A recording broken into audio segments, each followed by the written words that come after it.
Hi everyone, it's me, and today let's watch this video together. Game exchange, culture shock. Hey everyone, Gaijin Goombah here. Hi, For Goombah. as much as I've covered the culture behind Nintendo's games, from Mario airlifting Nintendo's domestic culture in Japan to The Legend of Zelda's roots in Celtic mythos, I recently realized there's one major Nintendo property I have never once covered in my 6 years of making content. No way! Is that Kirby? Oh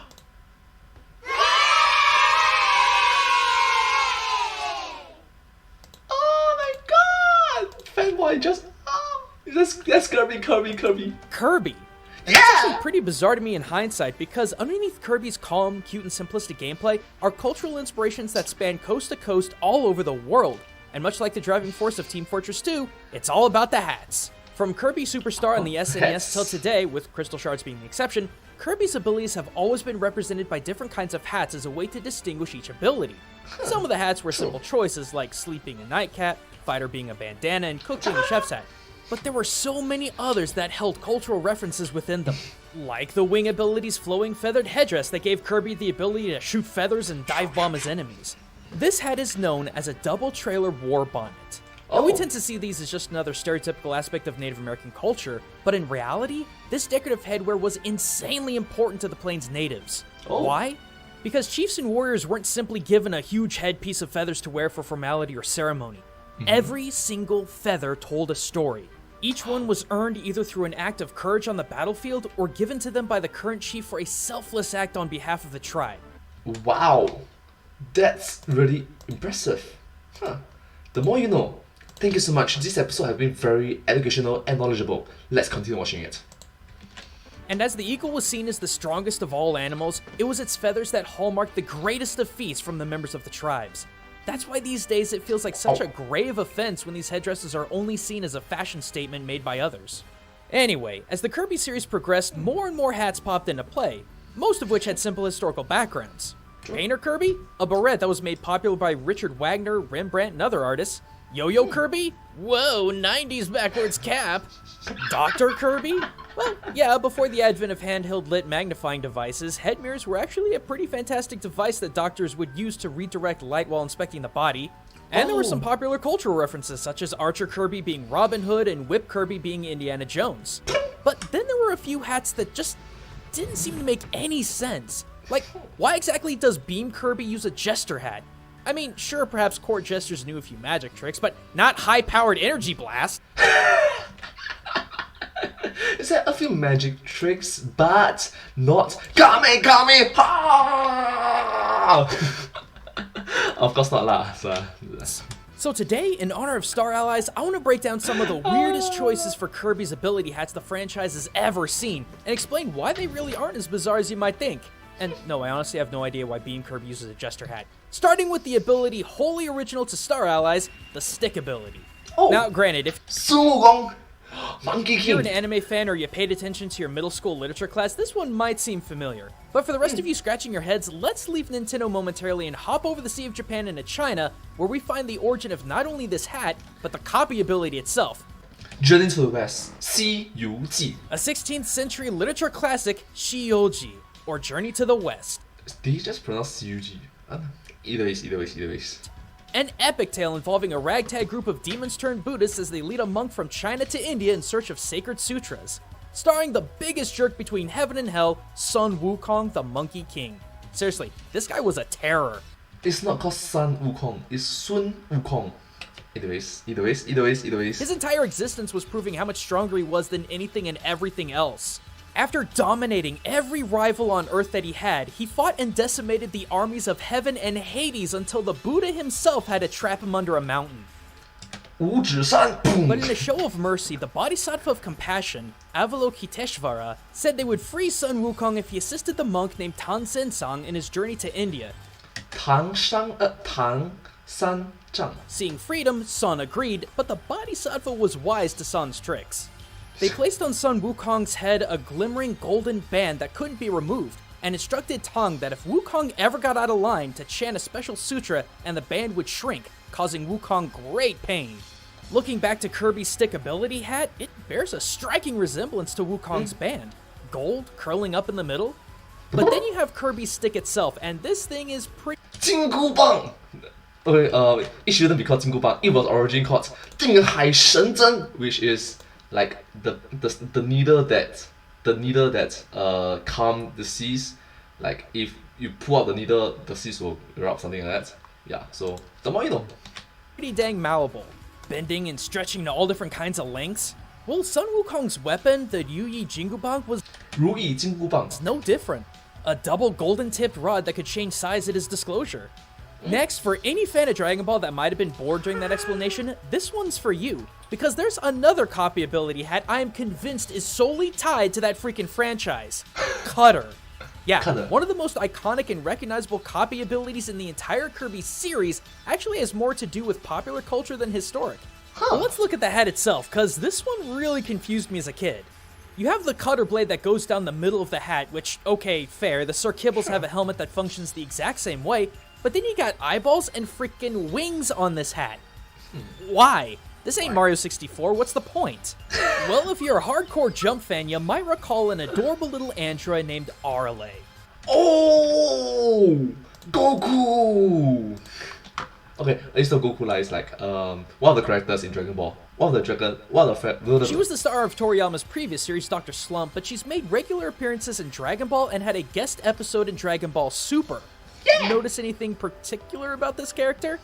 Dad hat. But there's where are the eyes? Where are the eyes? Though it bears her namesake across the front, 𝐴𝐫𝐢𝐫𝐤's hat has familiar wings going down the side of her baseball cap. The other half of this mystery resides in another adorable female character from Dragon Ball, 𝐊𝐤𝐫. Well, before her Tiger Mom phase.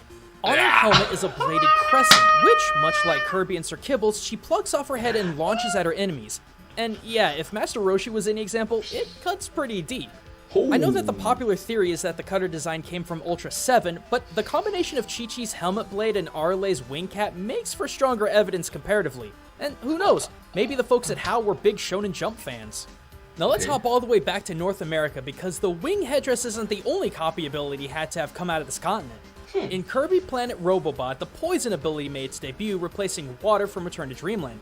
And yeah, on the surface, this seems simple enough, right? The purple goo coming out of the top is obviously poison, and the skull in the front is as stereotypical as you can get when it comes to symbolism. But do you remember the phrase, red on black, friend of Jack, and red on yellow, one dead fellow? Well, Kirby sure ain't a friend of Jack because the band around his head shares the exact same pattern of the coral snake, the most poisonous serpent in North America.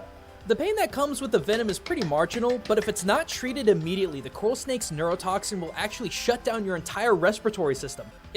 Wow! That reference from a real-life animal. The creator of Kirby is actually quite awesome. I respect that. Effectively making you suffocate to death. And yeah, that's a pretty fitting choice of design for Poison Kirby. True. Next, let's talk about the most OP ability in the game, Hammer. No, really, this thing can one-shot bosses if your timing's good. True. Despite the straightforward design of this ability, I mean you're holding a hammer, Kirby also wears a white tied-off headband. So it's not Thor hammer, Mjolnir, it is something else. As a kid, again, I had no idea why. Seems just like having a hammer was enough, but looking back now, I can't believe I didn't see this before. Kirby is wearing what's known as a Hachimaki headband. Originally, these headbands were worn to keep samurai's helmets on, but over time they became symbols of perseverance and determination. And these were thought to be worn by everybody who was trying to get through something, from studying hard students to even women in labor. But what does that have to do with hammers? Well, every New Year in Japan, there's a big event known as Mochizuki, a time where families will take a sum of their harvested rice from the previous fall and pound it with a hammer into mochi. That sounds simple, right? Well, just watch some of these pro pounders in action. Yeah, this takes not only a whole lot of endurance, but some god-tier timing. And it's an exhausting process that can wear you down in minutes. And that's the thing, you need a partner to do that. If the partner timing is wrong or your timing is wrong, your partner is wrong, injuries will occur to you. Yeah, not that easy. It's very skillful. Thus, a lot of mochi pounders will wear Hachimaki as a symbol of their determination to get their job done. True. Finally, let's talk about the most perplexing hat I've ever seen in this franchise, the bomb hat. Now, for the first couple of games, Kirby would don a hat identical to the Poppy Bros, which made sense as they shared the same ability. But when Return to Dreamland rolled out, Kirby's rocking this Princess cone in lieu of the Poppy Bros hat, and Why? why?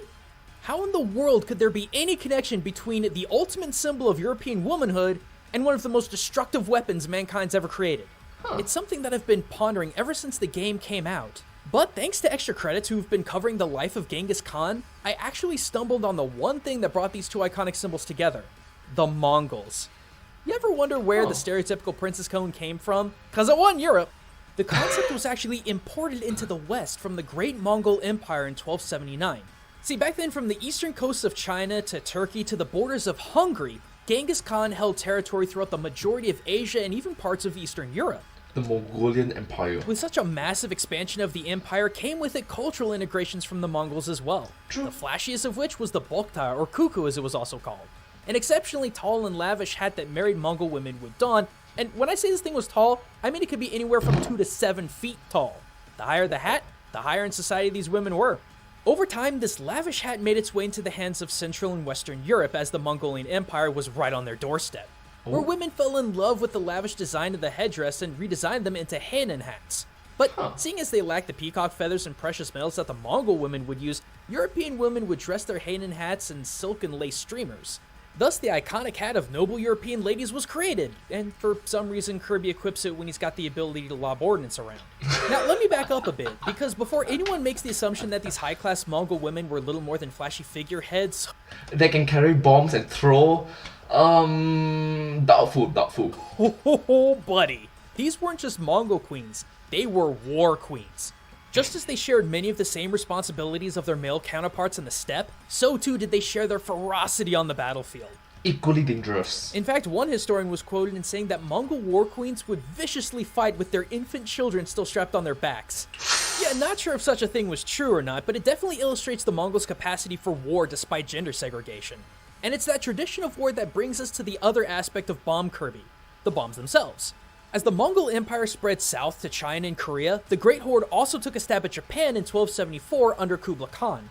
But unlike the Japanese who still fought with sword and bow, the Mongols took a page out of China's technological advances and created stoneware bombs to shell the Japanese military, either by hand or by catapult. This was seen as the precursor to modern military warfare, and the Mongols almost won out if it wasn't for a massive typhoon that swept them back to China. And yeah, you better believe there were Mongol war queens on the battlefield chucking bombs at samurai. So despite Bomb Kirby's change in headwear to something a bit more frilly, culturally and historically speaking, it makes perfect sense.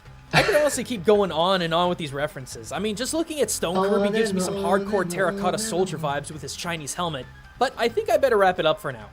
However, there's one other power I had to talk about in detail. One that honestly needed its own video. Ninja Kirby. I mean, come on, I got an entire show dedicated to the concept, how could I not? So if you want to check out my new episode of Which Ninja on Kirby, check out those annotations and links below.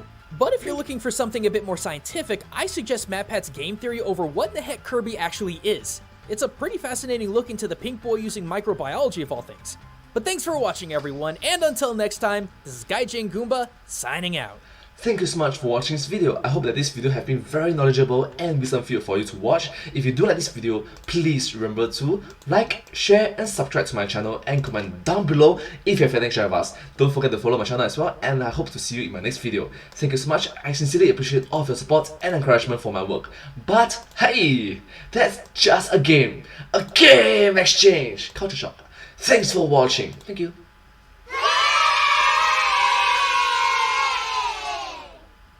And I'll see you in my next video. Bye! Subscribe!